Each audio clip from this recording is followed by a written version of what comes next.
I call those divine signatures, just little tiny miracle moments that you can't make up and you can't, statistically recreate. I was driving home to my parents in Gettysburg, Pennsylvania, and it's a nice 10-hour drive.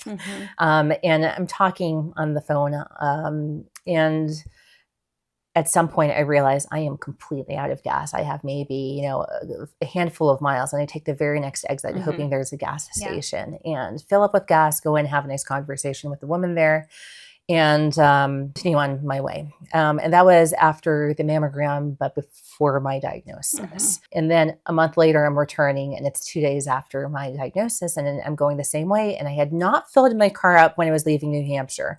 But somehow, and I had taken a different way. I don't know, GPS routed me a different way. Somehow I ended up having that same situation of, I am completely out of gas. I need the next gas station. And it happened to be that station. And I never stopped there ever before. Right. And that woman was there. And I had a few experiences within those few days of moments of connecting with strangers and realizing that they will help me through this one way or another. And I'm like, what are the odds? And should I say something that would be weird? Like, am I meant to be here? Then I'm seeing you again. You probably don't remember me. She remembered me from the Thanksgiving trip, in which, I don't know, we had exchanged a few words. Yeah. And her daughter had gone through breast cancer, and we had a meaningful discussion in which some of the advice that she gave me has been so helpful in these months. Wow. That's amazing.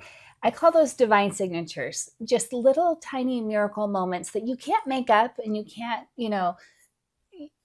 statistically recreate. Right. But you can try to explain it. And you can't really explain it with logic, but they happen nonetheless. And they make a difference in our lives tremendously.